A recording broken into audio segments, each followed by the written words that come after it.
As far as old, unreliable cars go, I think I found the Mount Olympus of Hoovies with this Ferrari Testarossa. Considering my love of Italian quirks, large and comfortable vehicles, and my own strange automotive masochism, I can't think of a more perfect car to own for less than $100,000 than this beautiful car right here. There's really so much to love about this Testarossa, but the one thing I hate about mine is also the reason that I'm not keeping it.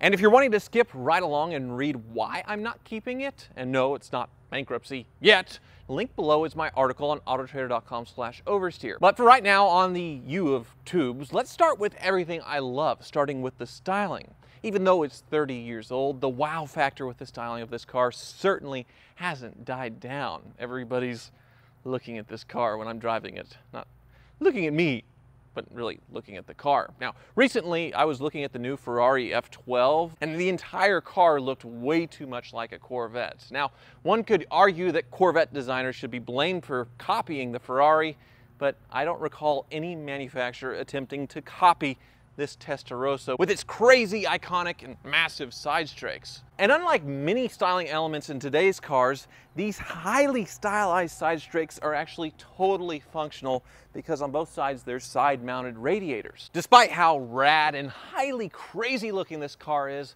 nothing about the body is fake, which is something you rarely see with new cars. The wheels are actually racing-style knockoffs, not just a decorative plastic cover that pops off and shows the lug nuts. And the nose, the hood scoop on all this, is totally functional despite the engine being in the back. This vent here feeds fresh air into the cabin, and this grille up front, one feeds into the AC condenser on one side, and then the other side goes deep into the car somehow to feed something else fresh air.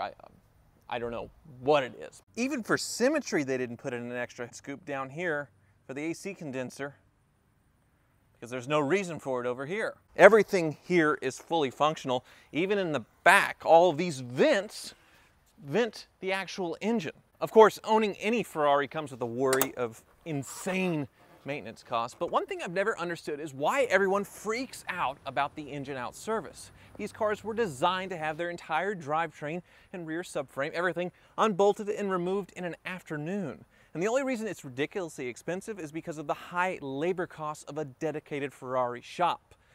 The parts are really expensive too, but you know, whatever. Testarossa owners, especially when these cars were cheap to buy about a decade ago, have been dropping the motors and doing their own servicing themselves from home easily enough. And just about every job is documented with step-by-step instructions on Ferrari dedicated technical forums. The only thing a competent mechanic or a handy enthusiast has to fear with wrenching on these cars is fear itself. Winston Churchill, or Enzo Ferrari, probably said it too.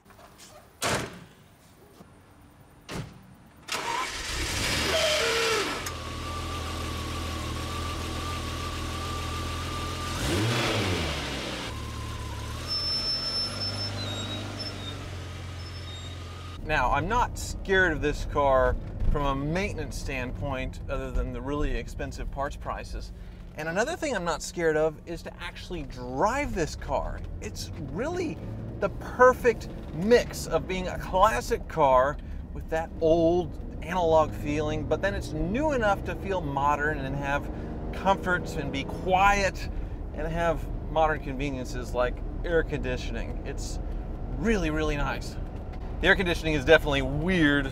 I still don't know how it works a month in because these knobs are all over the place and mixed with everything else, but they all work. Woo!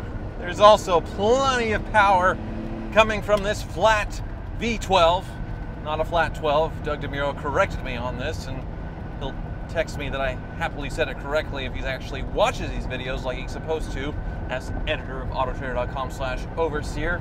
But this flat V12 has plenty of power, but not too much power to where I can actually run it through the gears, hear the red line, really enjoy this car at speeds that won't send me directly to jail. New cars, you drive them at the speed limit, especially new Ferraris and exotics, and you're bored.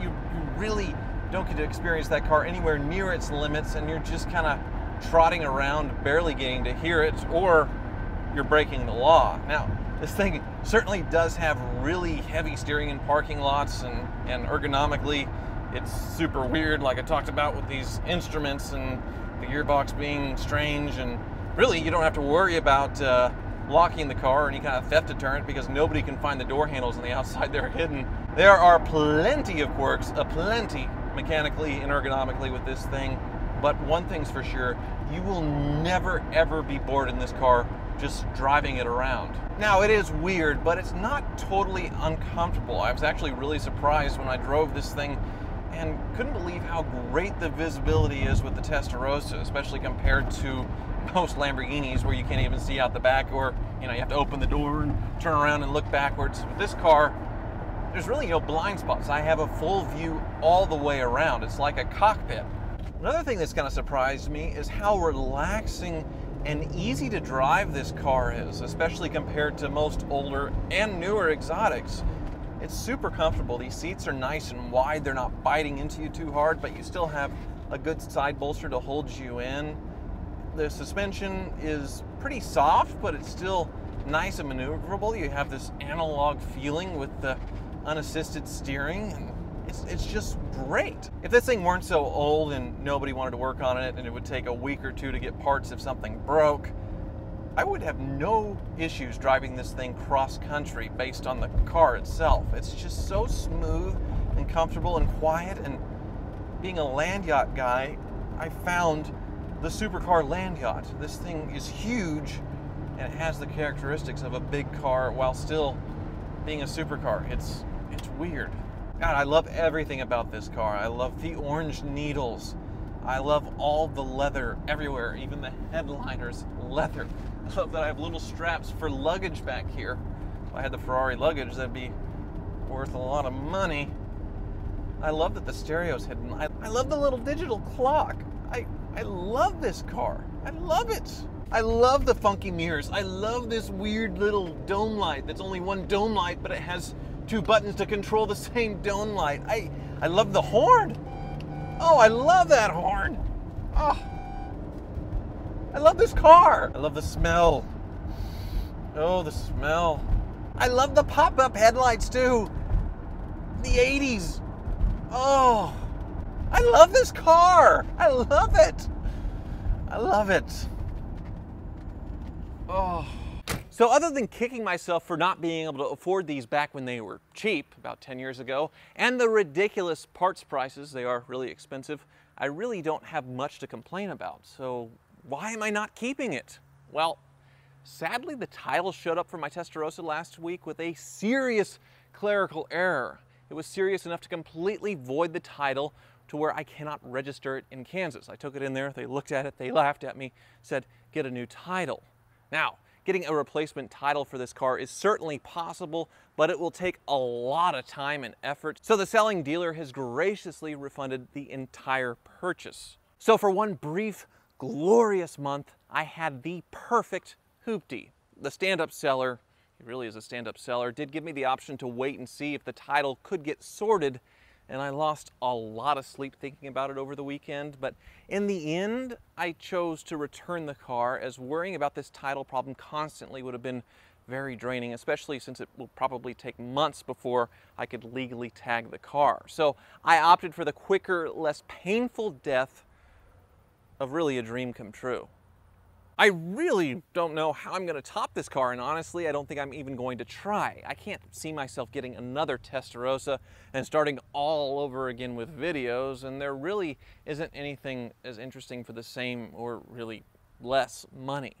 I also seem to have really bad luck with Ferrari purchases, and considering they're really expensive, perhaps I should go back to the cheap hoopties that until recently have consumed my entire adult life. At least I now have a little money in my pocket, but thanks to a nightly ritual of browsing AutoTrader listings, that never lasts long. So thanks for watching, and goodbye Testarossa. To quote Nancy Kerrigan after she got kneecapped by Tanya Harding's associates, why?